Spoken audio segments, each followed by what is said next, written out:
चाहिए क्या है, हम ये चाहते हैं अपने फ्रंट एंड जो इस समय हमारा पोस्टमैन है, पोस्टमैन के थ्रू हम डेटा को इंसर्ट करें और पोस्टमैन के थ्रू ही एपीआई हिट करके बैकएंड से डेटा को डिस्प्ले कराएं। इतनी चीज़ हमें करनी है। बात समझ में आ गई? तो ये जैसे हमें पोस्टमैन दिख रहा है, पोस्टमैन से हम कोई भी एपीआई को हिट करें रॉ डेटा डाल के और वो बैकएंड में इंसर्ट हो जाए, और कोई दूसरी एपीआई हिट करें तो वो हमारा डेटा हमको दिख जाए। इतनी बात करें। 2 एपीआई पहले से बना ले रहे हैं। ये था मेरा ये प्रोजेक्ट डेटा से, यही था ना डेटा, प्रोजेक्ट 12 PM में था, प्रोजेक्ट 12 PM में, ये मेरा 2 PM में एक था डेटा से। एक और एपीआई बना ले रहे हैं, तो नई रिक्वेस्ट ऐड करा ले रहे हैं, ऐसे ऐड रिक्वेस्ट, क्योंकि इन सब के बेस पे ही, इसके पाथ के बेस पे ही तय होगा ना कि तुम्हें वहाँ क्या करना है रूट में। इसका नाम हम लिख रहे हैं डेटा डिस्प्ले। ये मेरी एपीआई बन गई, और यहाँ पे हम क्या कर रहे हैं, डेटा डिस्प्ले में हम यहाँ एक और पाथ दे रहे हैं और यहाँ लिख दे रहे हैं डेटा डिस्प्ले। अब ध्यान से समझना, क्योंकि जब तक आप समझोगे नहीं आपको चीज़ें नहीं बनेंगी। हम चाहते हैं कि इस पर क्लिक करें तो जो डाटा हमने स्टोर किया वो यहाँ दिख जाए। इतनी बात समझ में आ गई? 2 चीज़ करनी है डाटा से, वो डाटा डिस्प्ले। क्लियर है? तो अब हमें शुरुआत से करना क्या है, हमने ये सारी चीज़ें डिलीट कर दी हैं। अभी हमारे पास कुछ नहीं है, खाली फोल्डर बस बचा है, कुछ नहीं। एकदम स्टार्ट से करें तो आपको ये भी पता चलेगा कब किस चीज़ की ज़रूरत पड़ती है तो हम कैसे यूज़ करते हैं। ठीक है, सबसे पहले हमने CMD लिया, कोड डॉट ऐसा कर लिया। ठीक है, अब इसमें हमें अपने प्रोजेक्ट को शुरुआत करना है, तो शुरुआत करने के लिए आपको क्या चाहिए, आपको सबसे पहले चाहिए है npm init। npm क्यों? हम प्रोजेक्ट को इनिशियलाइज कर रहे हैं, ये शुरुआत है।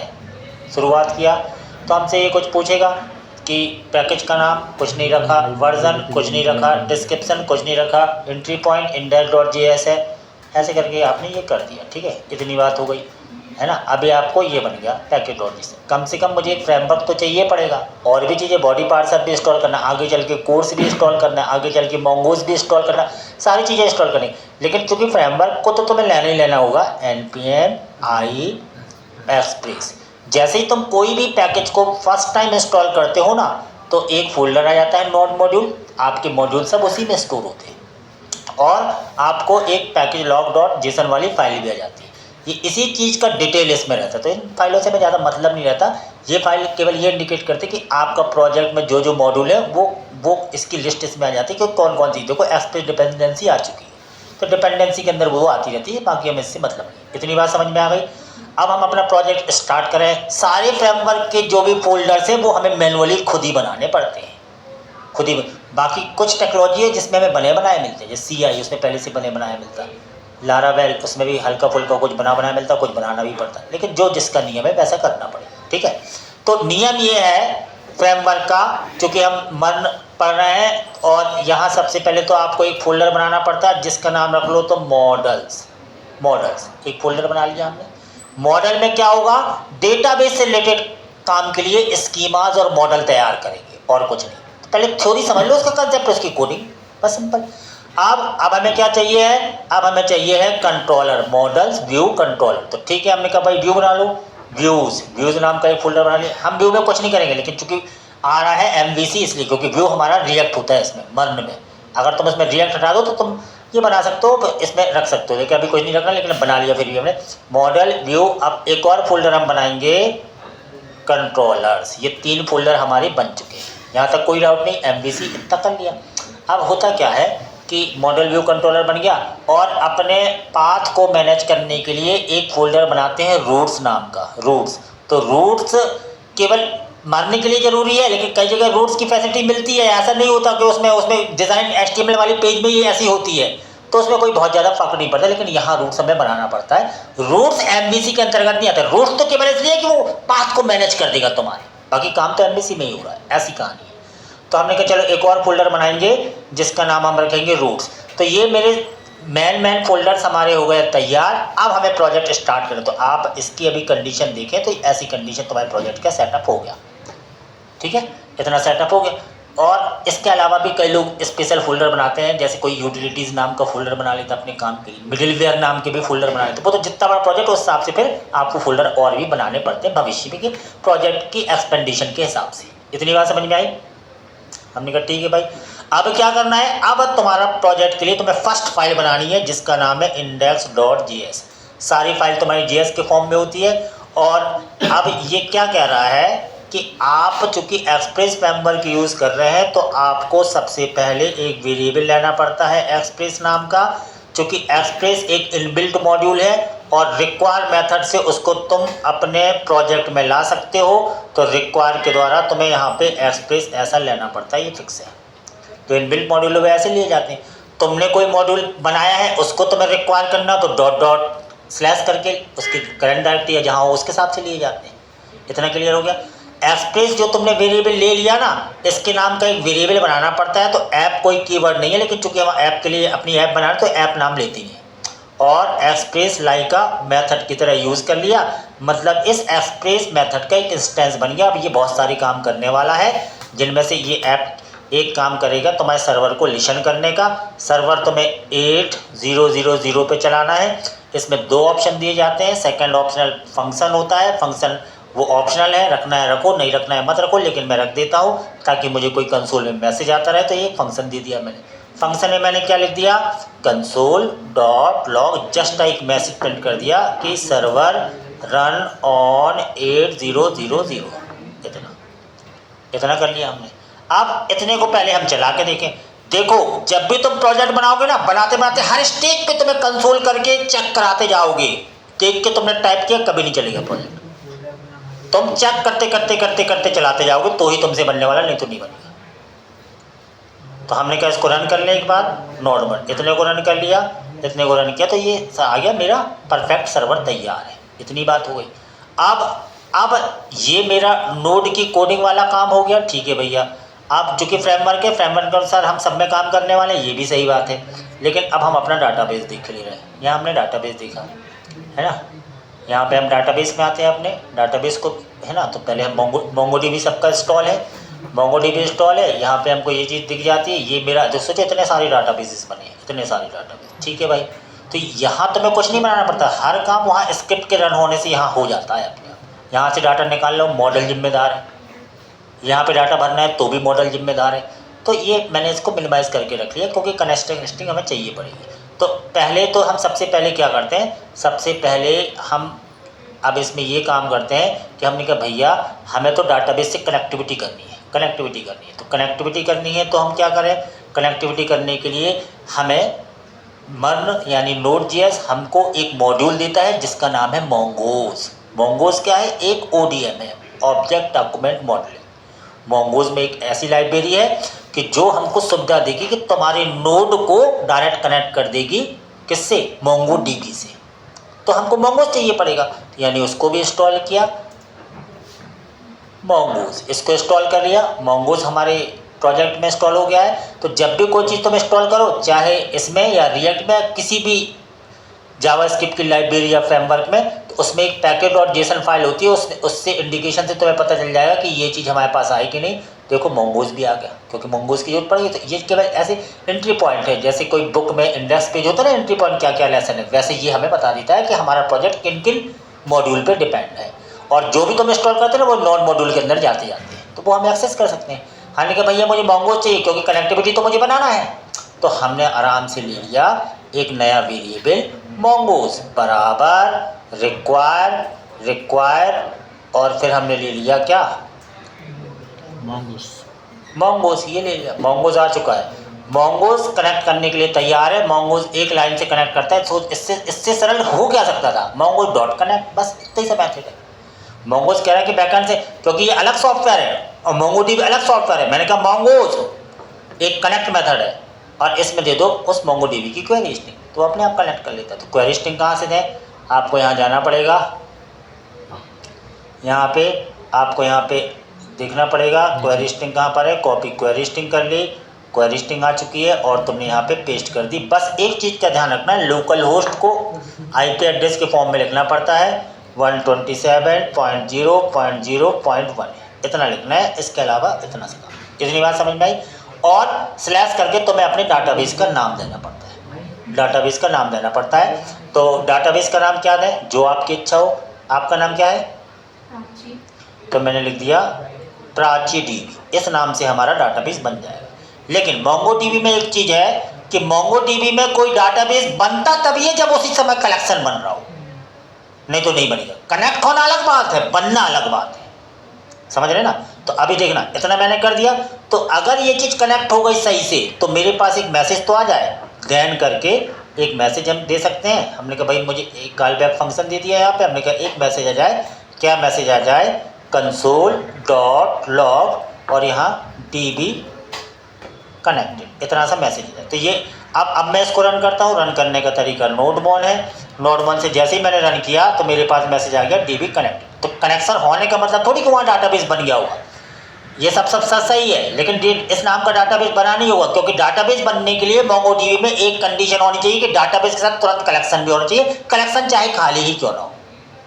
इतनी बात खत्म हुई, ये सेटअप जमा लिया मैंने, इतना काम हो गया। हमने अब क्या करना है, अब हम बात करते हैं फिर से अपने क्वेश्चन में आते हैं। क्वेश्चन में ऐसे आते हैं कि हम यहाँ पर थे डाटा सेव में, हम चाहते ये API हिट करें और ये वाला डाटा मोंगोडीबी में जाके सेव हो जाए। तो मतलब है मॉडल व्यू कंट्रोलर जो भी उसके सेटअप है वो सब करने पड़ेंगे। तो सबसे पहले तो हम रूट मैनेज करते हैं। इतना जो पाथ है ना यहाँ तक का, ये जो आपको पाथ दिख रहा है, इसका मतलब है आप सर्वर की इस फाइल तक आ चुके हो, ये फाइल रन हो रही है उस पाथ से। यही मेन फाइल है जो सर्वर बनाती है, क्योंकि सर्वर यही फाइल बना रही है, सर्वर यही है हमारा सर्वर। अब हम क्या करें, अब हमको वो पाथ मैनेज करना है कि हमने कहा ठीक है मेरी ऐप डॉट यूज़, जैसे ही हमारी ऐप यहाँ तक आई, यहाँ तक तो ये सर्वर वाला पाथ हो गया, यहाँ तक। अब स्टूडेंट्स लिखा है, तो मैंने कहा जैसे ही उसको ये स्टूडेंट्स, यानी जिस क्लाइंट ने ये वाला हिट किया है स्टूडेंट्स ऐसा हिट किया तो क्या हो, तो ये तुरंत जंप दूसरी फाइल पर कर जाए और पता चल जाए कि कौन सा फंक्शन चलना है। तो इस काम को मैनेज करने के लिए हम रूट्स का यूज़ करते हैं। तो इतना काम रोक दिया, अभी मैंने इसको रोक दिया इतना करने के बाद हमने कहा चलो रूट बना लेते हैं। रूट, क्योंकि स्टूडेंट के बाद वाला पाथ हमें देना है, वो काम हम करेंगे काय में, रूट्स में करेंगे। तो रूट्स में आए, यहाँ पर मैंने एक फाइल बनाई student roots.js नाम की एक बना ली फाइल, यानी सर्वर तक आया लोकल होस्ट 800/स्टूडेंट, वहाँ मिला, स्टूडेंट्स जम करके वो इस वाले में आ जाएगा। इसमें चेक करेगा आगे क्या है, आगे जो क्लाइंट ने हिट किया वो चीज़ पूरा मैच हो गया यहाँ, तो फिर वो फंक्शन चल जाएगा। तो रूट बनाने का तरीका क्या है, रूट बनाने के लिए भी जो मेथड वगैरह पाए जाते हैं वो एक्सप्रेस फ्रेमवर्क पे मिलते हैं। तो तुम्हें यहाँ पे भी क्या लेना पड़ता है, एक्सप्रेस नाम का एक वेरिएबल लिया और यहाँ पे रिक्वायर्ड से एक्सप्रेस को रिक्वायर कर दिया। ठीक है भाई, अब क्या करना है, अब बात समझना। एक वेरिएबल हम लेते हैं किस नाम का, रूट नाम का, और मैंने यहाँ बोल दिया कि एक्सप्रेस डॉट राउटर, ये मैंने ले लिया ऐसा, तो रूट मिल गया। इसको पहले हम क्या कर दें, इसको हम पहले एक्सपोर्ट करा दें। तो जो भी चीज़ तुम .js नाम से अलग से फाइल बनाते हो वो सारे मॉड्यूल कहलाते हैं। मॉड्यूल मतलब जावास्क्रिप्ट की फाइल है मॉड्यूल, उस मॉड्यूल की एक्सेसिबिलिटी कहीं और देना है तो तुम उसको एक्सपोर्ट करना पड़ेगा। और मॉड्यूल को एक्सपोर्ट करने का तरीका है मॉड्यूल डॉट एक्सपोर्ट, सिंपल। किसको एक्सपोर्ट करना है, तुम इस रूट को, अपने जो रूट तुम बना रहे हो ये वाला रूट। अब तुम रूट का यूज़ करते हुए सारे पाथ लिख दो। मैंने कहा ये रूट में जब पोस्ट रिक्वेस्ट आए, क्योंकि तुम डाटा सेव करने की बात करें तो वहाँ से तुम डेटा को पोस्ट करोगे, तो तुम्हारी रिक्वेस्ट क्लाइंट के द्वारा कौन सी भेजी जा रही है, कौन सी रिक्वेस्ट हिट कर रहे हो, पोस्ट वाली। तो यहाँ पे तुम्हें पोस्ट लेना पड़ेगा, पोस्ट ले लिया। अब तुम फिर से चेक करो कि पाथ पूरा कहाँ था, तो तुम फिर से अपने आए, तुमने कहा भाई यहाँ तक का पाथ तो मैंने ऐप में यूज़ कर लिया, उसके बाद था डेटा सेव, ये पाथ मुझे यहाँ पे करना है मैनेज। तो यहाँ पे मैंने स्लैश करके ऐसा, तो ये 3 टुकड़े में बट गया ना, सर्वर तक का लाइन वो, फिर वहाँ स्टूडेंट स्लैश डाटा से, तो ये वो पूरा पाथ इससे मैच करेगा। तो अब तुम्हें जो काम कराना है यहाँ करा लो। तो जो काम होता है वो कंट्रोलर में होता है। तो यानी ये डाटा वाटा लेके नहीं आ रहा, ये तो केवल पाथ मैनेज करे, इस पाथ पे वो काम होगा। इतनी बात समझ में आई। हमने कहा ठीक है, तो अभी इसको फिर से रोक दिया मैंने, इतना फिर से रोक दिया है ना, इतना रोक के हमने कहा अब क्या करें, हमने कहा ठीक है अब हम क्या करें, इसके बाद हमको क्या करना है कि हमें इस रूट को तुम्हें यहाँ पे देना पड़ेगा, कहाँ, इंडेक्स वाली फाइल, इस रूट को तुम्हें एक्सेस कराना पड़ेगा। तो हमने कहा ठीक है कराते हैं। तो ये काम तुम ऊपर क्या करो, ये लेने वाले काम सब ऊपर किया करो। कौन, उसका कुछ नाम रखा टू रूट बराबर रिक्वायर्ड से ही आता, फिक्स है वो, फिक्स है, जो भी तुम्हें लेना रिक्वायर्ड से लोगे ऐसे। और डॉट स्लैश, देखो रूट कहाँ दिख रहा है तुम्हें, तो मैं टाइप थोड़ी कर रहा हूँ, रूट्स के अंदर क्या दिख रहा है, स्टूडेंट। तो तुमने बता दिया जैसे ही उसको ये वाला पाथ मिले तो ये स्टू रूट चल जाए, ये स्टू रूट चल जाए, ये वाला इतना सा बताना उसको। जैसे ही तुमको ये मिले तो तुम्हारा स्टू रूट चल जाए, इतना सा ये बताना, इतना सा बताना तुम्हें। तो यानी जैसे ये मिला तो ये चल जाएगा। तो ये यानी ये बात तुमने तो वहाँ से दिया क्लाइंट से स्लैश स्टूडेंट स्लैश स्टू से, तो ये पूरा मैच हो जाता है। ये यहाँ मैच हुआ और ये चीज़ कहाँ रूट में जाके यहाँ मैच हुई आदि, और ये मैच होने से इसके बगल वाला फंक्शन चल जाएगा जो कंट्रोलर में बनेगा। अब इसको यहाँ रोक के अब मैं कंट्रोलर बना, तो ये सेटअप एक बार जमाना जरूरी है, फिर तो तुम्हारा काम आसानी से हो जाता है। अब हम जाते हैं कंट्रोलर में, कंट्रोलर में गए, कंट्रोलर में आए, कंट्रोलर में हमने एक नई फाइल बनाई स्टू कंट्रोलर, छोटे छोटे नाम रख रहे हैं, स्टू controller.js ये रखा। कंट्रोलर में तुम्हें बनाने पड़ते हैं मेथड। कंट्रोलर है क्या, फंक्शनैलिटी का समूह, सेट ऑफ फंक्शनैलिटी, छोटे छोटे फंक्शंस बनाओ और उनको एक्सपोर्ट करो और रूट में बता दो कि उस पाथ पे ये वाला कंट्रोलर चल रहा है। तो हमने क्या कंट्रोलर बनाते हैं, क्या डेटा सेव नाम का ये फंक्शन है, बना लिया। फंक्शन बनाने का तरीका ऐसा है, फंक्शन तुम हमेशा एसएन बनाया करो, एसएन। अब एसएन क्या होता है आगे समझ में जाएगा, रिक्वेस्ट रिस्पॉन्स बराबर ऐसा ऐसा, और इस फंक्शन को तुम्हें एक्सपोर्ट कराना पड़ेगा। एक्सपोर्ट कराने का तरीका फिक्स है, मॉड्यूल डॉट एक्सपोर्ट, चूँकि एक से ज़्यादा फंक्शन बनेंगे तो ऑब्जेक्ट फॉर्म में कराना है। एक ही होता, जैसे वो रूट एक ही था तो बराबर कर दिया, लेकिन यहाँ तो फंक्शन ज़्यादा बनाने हैं। तो मैंने कहा भाई डेटा सेव नाम का फंक्शन हम यहाँ पे एक्सपोर्ट कराने को तैयार है। अभी इसमें कुछ किया नहीं हमने, अभी एक्सपोर्ट कराने को तैयार है, ठीक है। इतना करने के बाद अब डेटा सेव क्या है तुम्हारे, अब देखो तुम फिर से रूट में आए, क्योंकि रूट में तुम्हें बताना है कि इस पाथ पे कौन से कंट्रोलर का फंक्शन चले। तो तुम अपने कंट्रोलर को पहले यहाँ लाओ ना, यहाँ लाना भी तो पड़ेगा तुम्हें। तो यहाँ पे तुम कुछ नाम दे दो, मैंने नाम दे दिया स्टू कंट्रोलर, ये नाम दे दिया सिंपल सा। तो मैं ऐसा कुछ ऐसा लिखता हूँ पढ़ने में आसान रहे, और रिक्वायर से तुम उसको ले आए, रिक्वायर से। अब कंट्रोलर कहाँ है, डॉट डॉट स्लैश कंट्रोलर के अंदर अपने आप दिख गया स्टू कंट्रोलर, ये आ गया। अब तुम बता दो, क्या बता दो कि जब ये पूरा पाथ मिले 8000 slash student slash data save, ये पूरा पाथ मैच कर रहा है, ये इस पाथ पे कंट्रोलर का, इस स्टू कंट्रोलर का कौन सा फंक्शन, डेटा सेव वाला फंक्शन चल जाए, इतना सा सेटअप है, चल जाएगा। तो तुम क्या किया करो, एक चीज़ बताता हूँ, जब तुम ये एक बार ऐसा पूरा बना लो ना, बनाने के बाद स्टू कंट्रोलर में आके चेक कर लिया करो कि तुम्हारा काम हो रहा कि नहीं हो रहा। कंसोल यानी कि कहीं ही करो, ऐसा नहीं कि पूरा टाइप है, कंसोल डॉट लॉग यहाँ लिख दो सब एक्यूरेट है चेक करने के लिए, और यहाँ पे एक बार दे दो रिस्पॉन्ड डॉट सेंड ओके, ये टेस्टिंग पर्पज से, टेस्टिंग तो तुम्हें करनी चाहिए, आगे नहीं बढ़ना चाहिए। हम ये चेक कर रहे हैं फ्रंट एंड से जब हिट करेंगे एपीआई को तो ये चीज़ आ रही है कि नहीं, ये चीज़ तुम्हें यहाँ दिखनी चाहिए और ओके तुम्हें रिस्पॉन्स में दिखना चाहिए। जो भी तुम रिस्पॉन्स में देते हो ये फ्रंट एंड के पास वापस जाता है, रिस्पॉन्स भेजता है सर्वर, और ये चीज़ एग्जीक्यूशन में यहाँ हो जाती है। इतनी बात समझ में आई। हम तो चेक कर लिया करो, बिना चेक के आगे मत बढ़ाना। अभी मैंने क्लिक किया तो मेरे पास आ रहा है ओके, यानी बैक एंड ने मुझे रिस्पॉन्स दे दिया, फ्रंट एंड ये यहाँ आ गया रिस्पॉन्स, और यहाँ पर आ रहा है क्या, सब सही है। यानी इससे तुम कंफर्म होगा जो तुमने सेटअप जमाया है, किसका, तुमने जो सेटअप जमाया है किसका, कंट्रोलर का, तो वो सब सही तरीके से काम कर रहा है। इतनी बात क्लियर हुई। अब डाटाबेस को हैंडल करने के लिए अभी तो मॉडल आया नहीं, मॉडल बनाना पड़ेगा। मॉडल तुम बनाओगे, मॉडल को तुम यहाँ इंपोर्ट कराओगे, मॉडल ही डाटा सेव करेगा। डाटा तो तुम्हें यहाँ तक आ जाएगा, लेकिन सेव कौन करेगा डाटा, मॉडल। तो मॉडल को तुम्हें बनाना पड़ेगा। आप मॉडल में गए, मॉडल में एक नाम दिया तुमने स्टू मॉडल डॉट जेएस, एक बना लिया मॉडल। और यहाँ मॉडल बनाने का तरीका क्या है, तो मैं यहाँ पे मॉडल बनता है मोंगोज के अंदर, मोंगोज जो अपन ने लाइब्रेरी थी ना वही मॉडल बनाती है। तो हमने कहा ठीक है भैया ले लो एक कॉन्स्ट MONG मोंगोज बराबर रिक्वायर, और क्या ले लिया मैंने, मोंगोज को ले लिया। कॉस्ट हमने, अब मॉडल बनाने के लिए हमें स्ट्रक्चर को डिफाइन करना पड़ता है एक वेरिएबल में। स्ट्रक्चर बना नहीं है, स्ट्रक्चर को एक वेरिएबल में रखना है, उसको बोलते हैं स्कीमास, SCHEMA स्कीमा। स्कीमा मतलब structure about the document, document में कौन कौन सी की हुई ये बताना पड़ेगा तुम्हें। तो उसके लिए एक नया वेरिएबल लेना पड़ता है। तो मैंने ले लिया STO स्कीमा, ये एक नया ले लिया। ये न्यू करके तुम्हें मोंगोज देना है, मोंगोज डॉट स्कीमा। इसका मतलब मोंगोज के स्कीमा मेथड में ये चीज़ है कि एक तुम्हारी स्कीमा बना देगा। और इसका बनाने का तरीका ऑब्जेक्ट फॉर्म में। तुम क्या क्या लेना चाहते हो? पहले की हम रोल नंबर लेना चाहते हैं, किस टाइप की? नंबर टाइप की, तुमने दे दिया NUMBER। अगला तुम रोल नंबर, अगला क्या? नेम, किस टाइप का? स्ट्रिंग टाइप का, ये भी आपने दे दिया। रोल नंबर नेम, अगला क्या? सिटी टाइप का, स्ट्रिंग टाइप का, ये भी दे दिया। अगला क्या?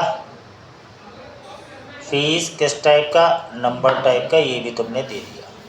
तो आपने roll number, name, city, fees, ये पूरी चीज़ें तुमने दे दी। ठीक है, अब इसको भी तुम्हें एक्सपोर्ट करना पड़ेगा। तो सबको एक्सपोर्ट करने का तरीका है मॉड्यूल डॉट एक्सपोर्ट बराबर, अब मैंने बोला मोंगोज, अब तुम बनाओ मॉडल, मोंगोज डॉट मॉडल। और मॉडल का यहाँ नाम देना पड़ता है। तो जो भी तुम नाम देते हो यहाँ, जो स्टूडेंट है, तो जो कलेक्शन बनेगा वो स्टूडेंट्स नाम से बनेगा। तो कलेक्शन तो बनेगा, लेकिन उसका स्ट्रक्चर कैसा रहे? स्ट्रक्चर ऐसा रहे तो इसको यहाँ पास कर दो कि मेरा स्ट्रक्चर स्कीमा जैसा रहे, ऐसा रहे, सिंपल। तो एक्चुअली मॉडल तो इससे बनता है। मॉडल मतलब कलेक्शन तुम्हारा इस नाम का बनता है, उसमें स्ट्रक्चर ये वाला अप्लाई हो जाएगा। तो कहीं ना कहीं लिखना पड़ेगा ना, या ये पूरा तुम इसके अंदर लिख देती है। तो यहाँ कैसे लिखते हैं? इसलिए मैंने वेरिएबल में लेके यहाँ पास कर दिया और इसको एक्सपोर्ट भी कर दिया। तो तुम चूंकि इसको एक्सपोर्ट किए हो तो तुम रिक्वायर करके ले सकते हो वहाँ। तो ये मॉडल तुम्हें क्यों चाहिए था? क्योंकि तुम कंट्रोलर में ले पाओ। मॉडल भी कंट्रोल, मैंने बताया ना, जो रिक्वेस्ट डाटा आएगा व्यू वाला, वो भी इसी कंट्रोलर के अंदर आएगा, मॉडल भी यहीं आएगा। कंट्रोलर कंट्रोल करेगा क्या करना है, इसलिए मॉडल यहाँ इंपोर्ट करना है। समझ गए? तो मॉडल को लाना है। एक मैंने ले लिया कॉस्ट, मैंने नाम रखा स्टू मॉडल्स। नाम मैं ऐसा रख रहा हूँ इसलिए ताकि पढ़ने में तुरंत आ जाए। रिक्वायर तुम्हारे मॉडल का नाम क्या है? Dot dot slash model. देखो कहाँ है, ये मॉडल बना लिया। मॉडल क्या था? मेरा स्टू मॉडल आ गया।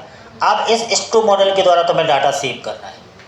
तो भैया डाटा तो है नहीं हमारा, डाटा तो आओ। अभी तो मैंने केवल ये चेक किया था कि ये वाला फंक्शन उस API के हिट करने से ये चल रहा है कि नहीं, तो इतना सक्सेस हो गया कि इतना चीज़ हमारी चल रही है, ये सही है, यानी ये वाला फंक्शन एग्जीक्यूट हो रहा है। अब पहला हमारी ड्यूटी पहली क्या है कि हम ये चेक करें कि वहाँ से डाटा आ रहा है कि नहीं, फ्रंट एंड से। कौन सा डाटा? फ्रंट एंड से, जो तुम इस API पे पोस्ट रिक्वेस्ट के द्वारा ये वाला डाटा तुम्हें मिल रहा है कि नहीं। अभी हम क्लिक करेंगे, हमें कुछ नहीं आएगा क्योंकि सर्वर रिस्पॉन्स भेजने, और जब तक सर्वर रिस्पॉन्स नहीं मिलता ना, ये वेट करता रहता है, दो भेज नहीं पा रहा बिल्कुल। इसलिए सर्वर के द्वारा रिस्पॉन्ड डॉट सेंड करना तो जरूरी है। देखो हैंग सा हो गया है, क्यों? क्योंकि यहाँ तुमने रिस्पॉन्ड, ये यानी यहाँ ढूंढ ही नहीं पा रहा। सर्वर के पास रिक्वेस्ट तो है लेकिन सर्वर कोई रिस्पॉन्स ही नहीं देगा, इसलिए, है ना। तो इसलिए जस्ट लाइक दिस की अब तो हम क्या करें, हमने कहा भैया ये रिस्पॉन्स नहीं देते, देखो हैंग सा हो गया ये। ठीक है, कोई बात नहीं। तो ये इसलिए अब अभी तक हैंगे और कैंसिल कर दो सर, कैंसिल ऊपर। इतनी बात समझ में आई? तो हमने क्या किया, ये पुराना वाला है। तो अब हम क्या करें, पहले तो हम ये चेक करें कि डाटा, देखो जो भी डाटा फ्रंट एंड से भेजा जाता है ना, वो रिक्वेस्ट ऑब्जेक्ट में आता है और रिक्वेस्ट की भी बॉडी में आता है, रिक्वेस्ट डॉट बॉडी। ठीक है, तो अगर मैं यहाँ पर ऐसे करा लूँ ना, देखना कंसोल डॉट लॉग काय में आया, रिक्वेस्ट डॉट बॉडी में आता है वो डाटा। ठीक है, लेकिन अभी तुम इसको रन कर और यहाँ से रिस्पॉन्ड डॉट सेंड जरूर कर दिया करो, नहीं तो वो क्योंकि क्लाइंट को हमेशा रिस्पॉन्स से मतलब है, चाहे तुम रिस्पॉन्स में कुछ भी भेज दो उससे मतलब नहीं है, लेकिन रिस्पॉन्ड डॉट सेंड करना पड़ता है। ये हमारी हो गया एग्जीक्यूशन। उसके बाद रिस्पॉन्स क्या मिला किसको? क्लाइंट को। अब मैं ये हिट करता हूँ, तो ये मैंने हिट किया, इसको हिट किया, तो रिस्पॉन्स तो मुझे मिल गया HHH, लेकिन यहाँ मुझे डाटा नहीं दिखा, डाटा अनडिफाइंड दिख रहा है। यानी रिक्वेस्ट डॉट बॉडी में डाटा तो आता है, लेकिन ये सर्वर समझ नहीं पाया किस टाइप का डाटा है।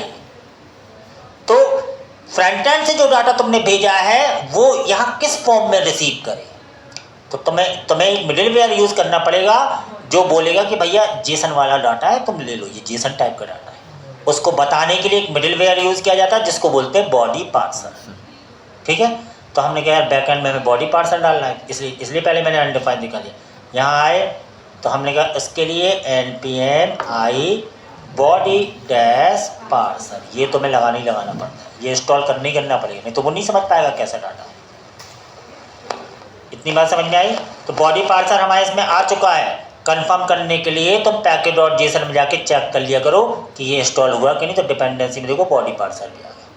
अब तुम्हें अपनी ऐप में ये बताना है कि बॉडी पार्सर अगर तुम यूज़ कर रहे हो तो तुम यहाँ पे क्या कर लिया करो, कॉन्स्ट एक नया वेरिएबल ले लो, बॉडी पार्सर बराबर रिक्वायर, और तुम्हारे पैकेज का नाम क्या था, बॉडी डैश पार्सर। ऐसा अब जैसे मान लो तुम्हें याद नहीं कि बॉडी पार्सर में लिखना क्या है, ऐप डॉट यूज़ कहाँ क्या लिखना है, तो तुम उसके लिए क्या किया करो, आराम से तुम ये सर्च कर सकते हो कि बॉडी। याद रखना इस जब तुम इस टेक्नोलॉजी पे काम करते हो तुम्हें नेट पूरा चाहिए, क्योंकि हर बार NPMI से नई नई चीज़ें इंस्टॉल करनी पड़ेंगी सेटअप के लिए, इसलिए इसमें नेट अलाउ रहता है।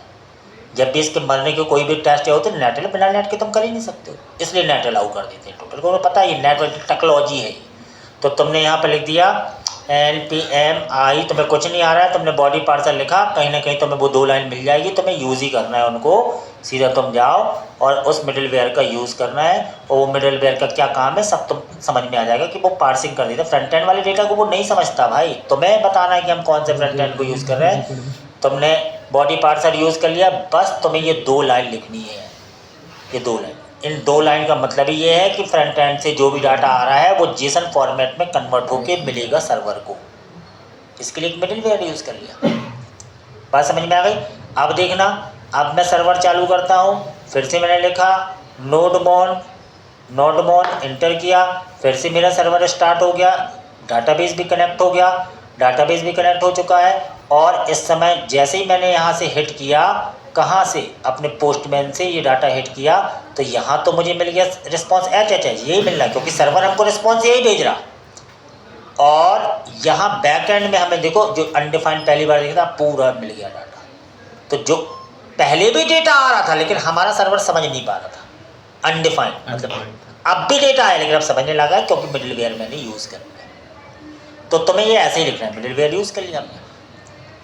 अब हम परफेक्ट हो गए। अब बात समझना, हमें देखो रिक्वेस्ट डॉट बॉडी बराबर इतना मिल रहा डाटा, ये रिक्वेस्ट डॉट बॉडी में है। इसको हम अलग अलग टाइम ले सकते हैं, request dot body dot roll number, request dot body dot name, request dot body dot city, request dot body dot fees, यही है ना। इसको डिस्ट्रक्चर भी कर सकते हैं, डिस्ट्रक्चर। डाटा हमें कहाँ तक मिल गया, डाटा हमें यहाँ तक मिल गया है, इसको डिस्ट्रक्चर कर लो। डिस्ट्रक्चर मतलब क्या कि जो अलग अलग वेरिएबल को, जो वहाँ वेरिएबल है वो यहाँ ले लो। क्या क्या है, रोल नंबर, और क्या थे, नेम, और क्या थे, सिटी, और क्या था, फीस। पूरी इसको बोलते हैं डिस्ट्रक्चर करना। डिस्ट्रक्चर जो ऑब्जेक्ट है उसको डिस्ट्रक्चर कर लिया, यानी रिक्वेस्ट डॉट बॉडी में जो था वो अब हमें अलग अलग वेरिएबल में यहाँ मिल गया, लेकिन ये वही नाम होने चाहिए। इसको बोलते हैं डिस्ट्रक्चर। हर जगह पड़ी होगी, C++, सब में रहती है, जावा, जावास्क्रिप्ट सब में। तो इसको मैंने डिस्ट्रक्चर कर लिया, मिल गया इसमें सब में। अब भाई सेव करने का तो बहुत आसान तरीका है। सेव करने का तरीका जस्ट एक क्रिएट मेथड है, मॉडल डॉट क्रिएट, और वो दे दो, क्रिएट कर देता, उसमें कुछ है ही नहीं, इतना सा है। तो मैं इतना सा लिख दूँ बस। क्या मेरे मॉडल का नाम क्या है, S2 model, S2 model, S2 model dot create, इतना सा अपने आप आएगा वो मेथड, S2 मॉडल। आप उसको क्रिएट करो, देखो ये क्रिएट मेथड आ गया, इतना सा मेथड है, इतना सा क्रिएट। और क्रिएट में मैंने देना पड़ता ऐसा, ऐसा है ना। और इसके बाद जो तुमने मॉडल में की वैल्यू पेयर बनाए हैं वो चीज़, तो की वैल्यू पेयर क्या क्या बनाया तुमने, तुम देख लो मॉडल में क्या क्या बनाया है। मॉडल में मैंने ये बनाया, roll number, name, city, fees, ये। तो अब चूँकि टाइपिंग गलत ना हो इसलिए मैं इसकी कॉपी कर रहा हूँ और यहाँ पे मैंने पेस्ट कर दिया। रोल नंबर की जगह ये रोल नंबर ये वाला की है, और ये रोल नंबर तुम्हारी वैल्यू है जो वहाँ से आई है, इसको मैंने दे दिया रोल नंबर, है ना। और यहाँ पर क्या दे दिया मैंने, नेम। फिर यहाँ पे हमने क्या दे दिया, सिटी। और यहाँ पे हमने क्या दे दिया, फीस। ये सारी वैल्यू दी। इसने क्रिएट कर दिया, कोई बात नहीं, ये क्रिएट हो गया। S2 मॉडल डॉट क्रिएट हो चुका है, पूरा हो गया। तो लेकिन अभी तुम देखने के, और रिस्पॉन्ड डॉट भेज दें क्या, डेटा सेव इन MongoDB। ये हम चाहते हैं फ्रंट एंड को रिस्पॉन्स मिल जाए, कोई मैसेज मिल जाए। अब देखना क्या होता है। अभी हम आए यहाँ पे ऐसा, ठीक है। अब फिर हिट किया, जैसे ही मैंने हिट किया मुझे मिल गया डेटा सेव इन MongoDB। एक बार चेक करें क्या हुआ। यहाँ पर आए, एक बार रिफ़्रेश किया, रिफ़्रेश कहाँ से होगा, यहाँ से जाओ, रिफ़्रेश डाटाबेस, रिफ़्रेश किया, तो अब देखते हैं मैंने किस नाम से बनाया था, प्राची DB।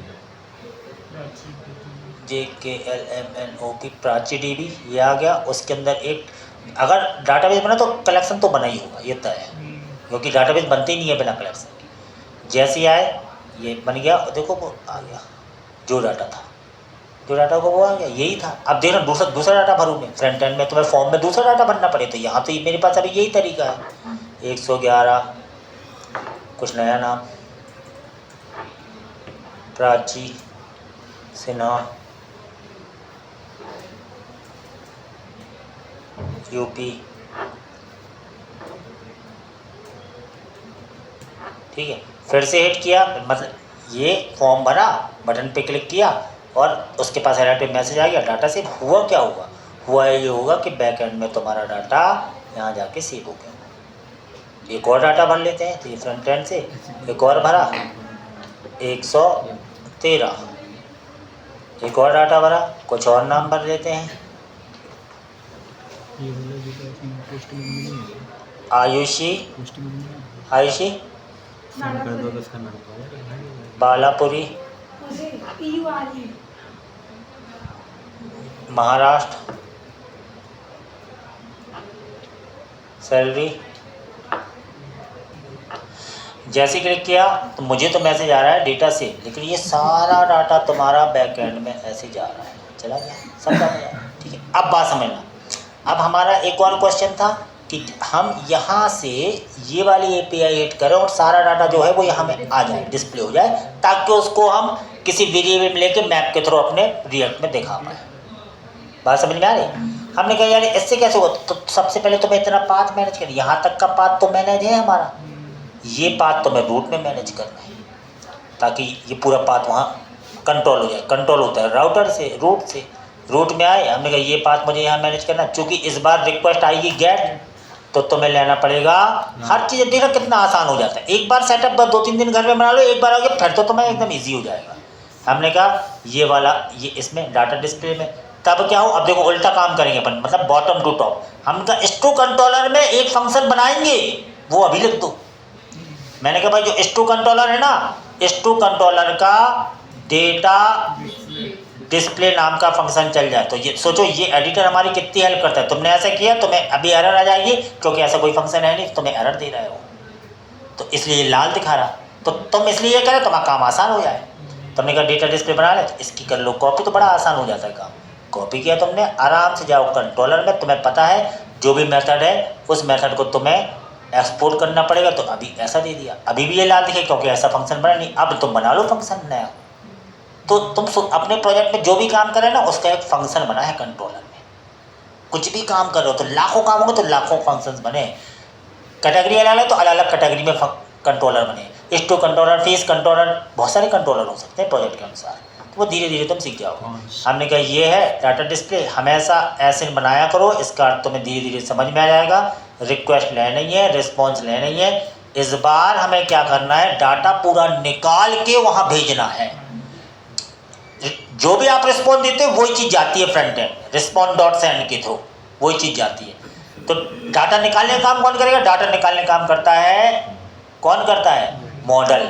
मॉडल मेरे ऊपर है, मॉडल का नाम क्या है, मॉडल का नाम है स्टू मॉडल। बस तुमने क्या लिखा, तुमने क्या लिखा भैया, स्टू मॉडल, कहाँ लिख रहे हैं, तुमने लिखा स्टू मॉडल।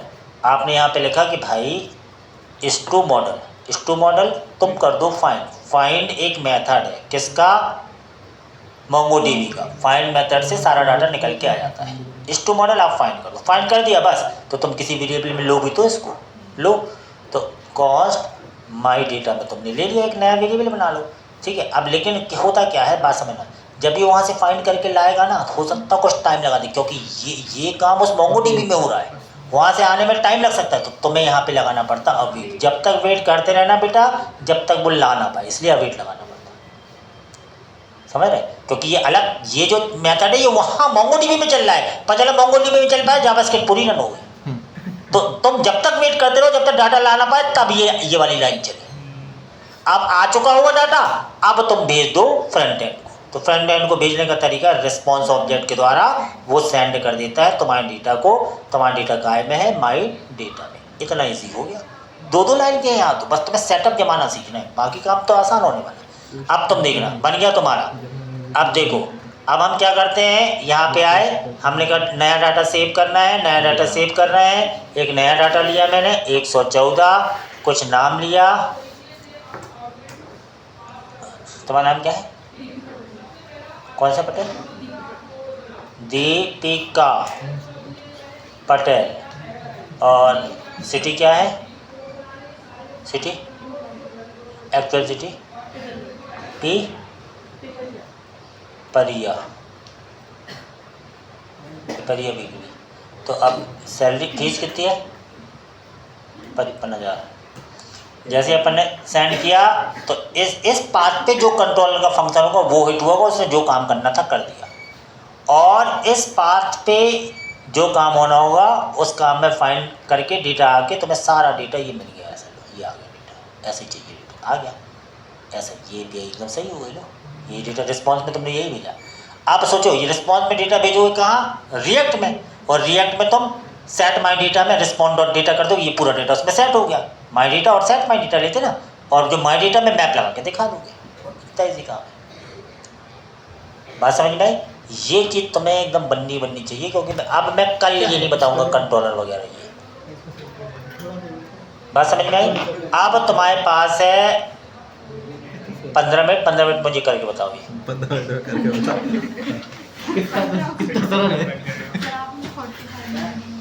मैंने तो समझाया है तुम्हें। कर दे मैं